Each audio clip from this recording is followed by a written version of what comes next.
উলুধ্বনি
নদিয়ার বুকে অবতীর্ণ হয়েছে। এখন যে লীলাটি আস্বাদন করছি আক্ষেপ অনুরাগ। আক্ষেপটা কি বলছে? বিকারগ্রস্ত রোগীর মতো ক্ষোভ প্রকাশ করাকে বলে আক্ষেপ। এই আক্ষেপটা কার হয়েছে মা? বলছে সনাতন মিশ্রের একমাত্র কন্যা বিষ্ণুপ্রিয়া। বিষ্ণুপ্রিয়ার হয়েছে আক্ষেপ। সে তার একমাত্র প্রিয় সখী কাঞ্চনার সঙ্গে বলছে, কাঞ্চনা সাজের বেলায় আমি সুরধুনিতে জল আনতে গিয়েছিলাম রে। জল আনতে গিয়ে আমার কি হয়েছে জানিস? আমি সেই মানুষটাকে দেখেছি রে। কাঞ্চনা বলছে, কোন মানুষ?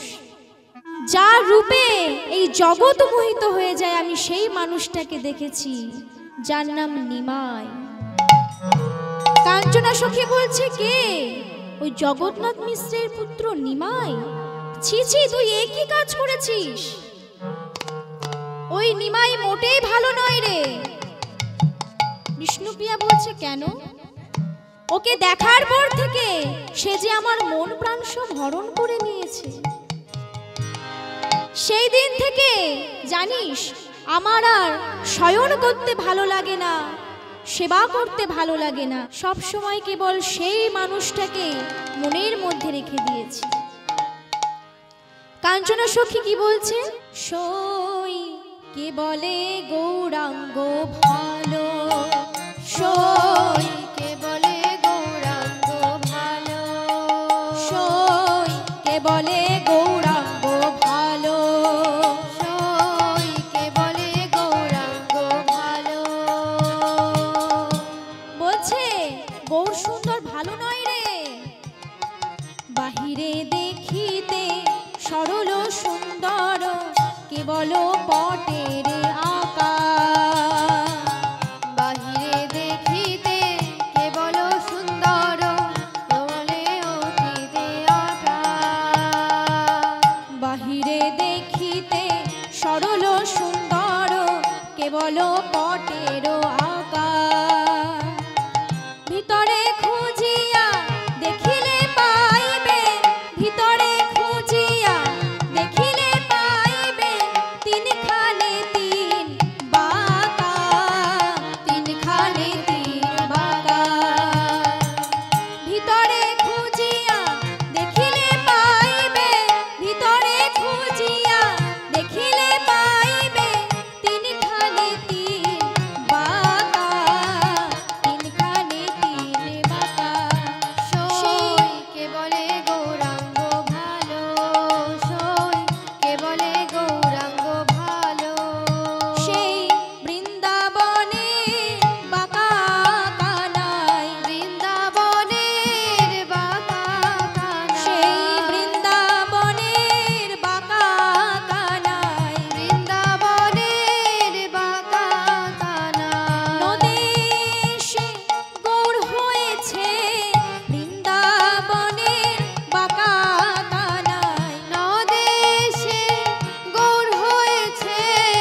সখী বলছে, হ্যাঁ রে বিষ্ণুপ্রিয়া, ও গৌর সুন্দর মোটে ভালো মানুষ নয় রে। ওকে দেখতে সরল সুন্দর বাইরে, কিন্তু ভেতরে সে একদম বাঁকা অবস্থায় রয়েছে। আর কি বলছে, গৌর সুন্দরকে বিষ্ণুপ্রিয়া নানান কথা বলছে যে গৌর সুন্দর সে কি করে, সকলের মন হরণ করে। বিষ্ণুপ্রিয়া, তুই যেই মানুষটাকে দেখেছিস ওই মানুষ মোটেই ভালো নয়। যে গৌর সুন্দরকে দেখতে পুরুষ আকার বাহিরে, কিন্তু ভেতরে সে পুরুষ নয়। বাহিরে দেখেছো পুরুষ আকার, ভিতরে পুরুষ নয়। বাহিরে দেখেছো পুরুষ আকার, ভিতরে পুরুষ নয়। প্রকৃতির ভাবে বিভাবিত দেহ, প্রকৃতির ভাবে বিভাবিত দেহ, ভিতরে প্রকৃতি নয়, ভিতরে প্রকৃতি নয়। প্রকৃতির ভাবে বিভাবিত দেহ, প্রকৃতির ভাবে বিভাবিত দেহ, ভিতরে প্রকৃতি নয়, ভিতরে প্রকৃতি নয়। বাহিরে দেখেছো সরল সুন্দর, কেবল পটের আকার। বাহিরে দেখেছো সরল সুন্দর, কেবল পটের আকার। ভিতরে খুঁজিয়ে পাইলে দেখিবে, ভিতরে খুঁজিলে পাইলে দেখিতে, তিনখানে তিন বাঁকা, তিনখানে তিন বাঁকা।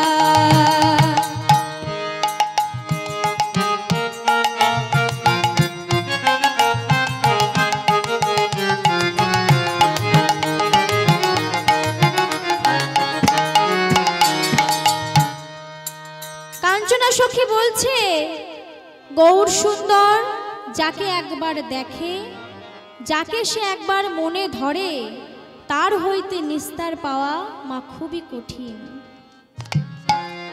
আজ বিষ্ণুপ্রিয়া সেই রূপের মানুষটাকে দেখেছে। বলছে, বিষ্ণুপ্রিয়া বলছে কাঞ্চনা সখীকে, হ্যাঁ রে কাঞ্চনা, তুই তো গৌর সুন্দরের নানা দোষগুণ দেখেছিস, কিন্তু আমি তার রূপটাকে দেখেছি। সেই রূপের সঙ্গে আর কারোর তুলনা হয় না। বলছে, অঙ্গান্না ভূষিতান্নেব কেনচিত ভূষণাদিনা, যেন ভূষিত ভ্রাতি তদ্রূপামিতি কথ্যতে। এই রূপের মানুষ, গৌর সুন্দরের রূপ দেখে আর কে বিভাবিত হয়েছিল মা? নাম তার রঘুনাথ দাস। হিরণ্য গোবর্ধনের একমাত্র পুত্র রঘুনাথ দাস। সে ছিল রাজা, জমিদারের ছেলে, কিন্তু সে জমিদারের ছেলে হয়ে কি হবে মা? তার রাজকার্যে ফোন চালিও না, এখানে ফোন চালানোর অনেক সময় আছে। হরে কৃষ্ণ। তাই সেই রঘুনাথ দাস কেমন মানুষ মা, শুনুন মন দিয়ে। রঘুনাথ দাস হলেন জমিদারের পুত্র। জমিদারের পুত্র হলে কি হবে মা? সে সকল সময় হরিনাম কৃষ্ণ নাম করে। তার সেই জমিদারের প্রতি কোনো টান নেই। সকল সময় হরিনাম কৃষ্ণ নাম, যেখানে সাধু সঙ্গ হয়, হরিনাম সংকীর্তন হয়, সেখানে গিয়ে হরিনাম করে। এইভাবে চলতে চলতে একদিন রঘুনাথ দাসের পিতা হিরণ্য গোবর্ধন, তারা ভাবলেন যে আমাদের একটি মাত্র পুত্র রঘুনাথ দাস, সে যদি এইভাবে সকল সময় হরিনাম করে, তাহলে আমাদের এই জমিদারি রক্ষা কে করবে? তারা মনে মনে ভাবলেন যে রঘুনাথকে বিবাহ দিয়ে দিই। যদি রঘুনাথের বিবাহ দেই, স্বামী স্ত্রী একসঙ্গে থাকবে, তাহলে রঘুনাথের হয়তো হরিনাম করার কথা ভুলে যাবে। এই ভেবে মা রঘুনাথকে বিবাহ দিলেন একটি কন্যার সঙ্গে। কন্যাটির নাম হলেন রত্নাবতী। রত্নাবতীর সঙ্গে বিবাহ হলো মা, কিন্তু দেখা গেল বিপরীত ঘটছে। রঘুনাথের বিবাহর পরেও তিনি সকল সময় নয়ন মুদিত করে হা গৌর করে যায়। রাজা লোক দ্বারা রত্নাবতীর কাছে শোনালেন যে রঘুনাথ তার সঙ্গে কেমন ব্যবহার করে। রত্নাবতী বলছে, স্বামী সব সময় নয়ন মুদিত করে হা গৌর বলে কেঁদেই চলে, আমার দিকে তাকাই না। এই কথা শুনে মা রাজার কর্মচারী রাজাকে বললেন। রাজা তখন বললেন, বেশ, আজ হইতে রঘুনাথ আর ঘরের বাহির হবে না, সকল সময় তার স্ত্রীর সঙ্গে তার ওই ঘরে থাকতে হবে। এইভাবে চলতে চলতে মা একদিন রঘুনাথ তার স্ত্রী রত্নাবতীকে বললেন, রত্না, তুমি আমার সহধর্মী আর আমি তোমার স্বামী, তোমার কাজ কি আমার কথা শোনা। আচ্ছা রত্না, তুমি কি পারো না এই ঘর থেকে বাহির করতে আমাকে? এই রাজ ঐশ্বর্য আমার ভালো লাগে না, রাজভোগ আমার ভালো লাগে না, আমার ভালো লাগে মাধুর্যময় কৃষ্ণ কথা, ভগবানের মুখ প্রসাদ। রত্না, তোমার চরণে ধরে বলছি, এই ঘর থেকে আমাকে একবার বাহির করে দাও রত্না। স্বামীর কঠোর, স্বামীর বাক্য শুনে রত্নাবতীর মন নরম হয়ে গেল মা। রঘুনাথকে বলছে, বেশ স্বামী, তোমাকে আমি এই ঘর থেকে বাহির করে দেব। এরপর একদিনই কি করলেন মা, গভীর রজনীতে স্বামী রঘুনাথকে নিয়ে ঘর থেকে বাহির হয়ে গেলেন। যখন স্বামী নৌকায় করে নবদ্বীপে চলে যাচ্ছে, স্ত্রী রত্নাবতী বলছে, স্বামী, ও স্বামী, তুমি যে গৌড় দেশে চলে যাচ্ছ, তবে যাওয়ার সময় তোমার এই দাসীর মিনতি প্রভু, যেন অন্তিম কালে আমাকে একটু যেন ঠাঁই দেয় তোমার গৌর চরণে। নিতাই গৌর, হরি বল, হরি বল। গৌর চরণের জন্য একবার ঠাঁই পাই তোমার গৌর হরিকে তুমি জানিয়ে দিও প্রভু। বেশ, জানিয়ে দেব আমি, তবে এক কাজ করো রত্না, যেখানে হরিনাম ও কৃষ্ণ নাম হয় সেখানে সেই নাম শ্রবণ করে দুটি নয়ন বাড়ি বর্ষণ করো, তাহলে তোমার এই তাপ জ্বালা জুড়ে যাবে। রঘুনাথ দাস গৌর হরি রূপে পাগল হয়ে সে তার স্ত্রী, রাজ ঐশ্বর্য, জমিদারি সব ভুলে গিয়ে গৌর হরি চরণে ঠাঁই নিল। কিন্তু আমরা তো মা কলিহত জীব, আমরা হচ্ছে সংসারের আবদ্ধ জীব, মায়ার জীব। আমরা গোবিন্দের কাছে, গোবিন্দের চরণে ঠাঁই নিতে পারবো না, কারণ মায়া যে আমাদের গ্রাস করেছে। আমরা কেমন ভাবে গোবিন্দের কাছে যাব? তবে গৌর হরিকে পেতে গেলে অনেক কিছুর দ্বারাও পাওয়া যায়। কেমন? বলছে, সংকেতং স্তবং হেলনমে বুবা বৈকুণ্ঠ নাম গ্রহণং মশশক হরণং বিধু। বলছে, সংকেত করে হোক, পরিহাস করে হোক, হেলায় পড়ে হোক, স্তব বাক্যের দ্বারা হোক, যে যেভাবে গোবিন্দকে তুমি ডাকবে, ভগবান সেইভাবে তোমাকে তার কাছে টেনে নেবে। স্তব বাক্য দ্বারা মা গোবিন্দ তার কাছে টেনেছিল। সেটা একটি প্রমাণ আছে। ছেলেটির নাম হচ্ছে জটিল, কথামৃতে তার প্রমাণ আছে। মা এবং তার ছেলে জটিল খুব কষ্টে মা বাস করে। পিতা নেই, পিতা অনেকদিন আগেই গত হয়েছে। মা পরের বাড়ি চাকরানির কাজ করে এবং ছেলেটার খুবই ইচ্ছা আমি পড়াশোনা শিখব। তাই সেই জটিল প্রতিদিন স্কুলে যায়। একদিন জটিল তার মাকে বলছে, মা, স্কুলে যেতে যে জঙ্গলটা আছে না, ওখানে না আমার বড় ভয় লাগে, তুমি আমাকে একটু দিয়ে আসবে স্কুলে? মা বলছে, আমি কেমন করে প্রতিদিন তোকে দিয়ে আসবো বল, আমারও তো কাজ আছে, পরের বাড়ি চাকরানি না করলে যে দুমুঠো সেবা করতে পারবো না। তবে শোন জটিল, ওই বনে মধুসূদন দাদা আছে, যখনই তুই ওই বনের মধ্যে যাবি, মধুসূদন দাদা বলে তাকে একবার ডাকবি, দেখবি মধুসূদন দাদা তোকে পার করে দেবে। মায়ের স্তব বাক্য মা, যে ওই বনে মধুসূদন দাদা আছে। বেশ, জটিল কি করেছে মা, স্কুলে যাচ্ছে এবং সেই বনের মাঝে যখনই গেছে, মধুসূদন দাদা বলে ডাকছে, মধুসূদন দাদা, মধুসূদন দাদা, মধুসূদন দাদা। এইভাবে ডাকতে ডাকতে মধুসূদন দাদা এসেছে মা। জটিলকে বলছে, জটিল চল, আমি তোকে এই বন পার করে দেব। এইভাবে প্রতিদিন মা মধুসূদন দাদা জটিলকে পার করে দেয়।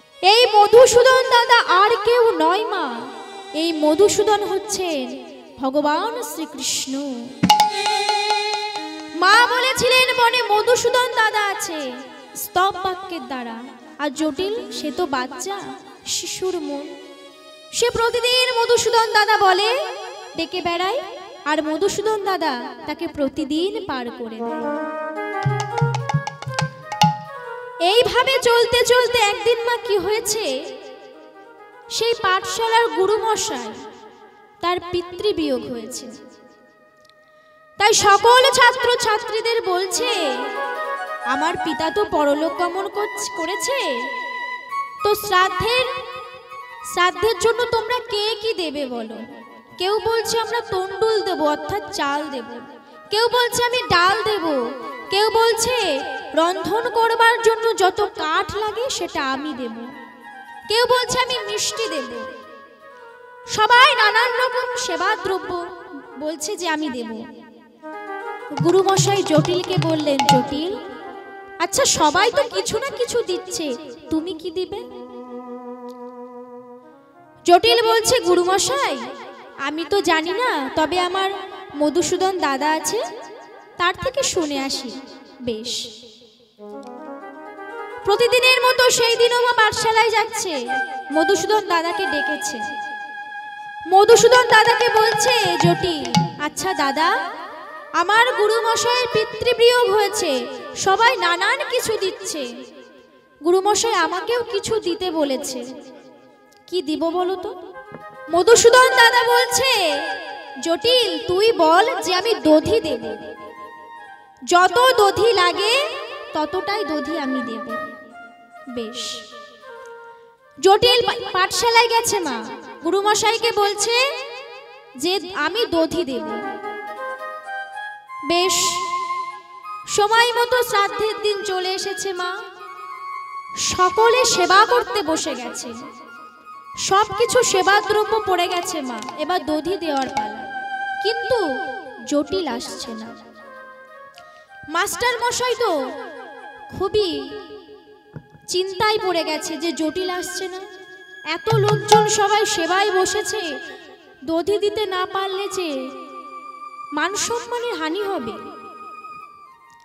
এদিকে জটিল কি করেছে, মাথায় দধির ভাণ্ড নিয়ে আসছে, হরে কৃষ্ণ নাম করতে করতে। কেমন ভাবে, হরে কৃষ্ণ কৃষ্ণ কৃষ্ণ হরে হরে, হরে রাম রাম রাম হরে হরে, হরে কৃষ্ণ কৃষ্ণ কৃষ্ণ হরে হরে, হরে রাম রাম রাম হরে হরে, হরে কৃষ্ণ কৃষ্ণ কৃষ্ণ কৃষ্ণ হরে হরে,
করতে জটিল দধির ভাণ্ড নিয়ে আসছে। মাস্টার মশাই দেখলেন যে জটিল একটি ক্ষুদ্র ভাণ্ডে দধি নিয়ে আসছে।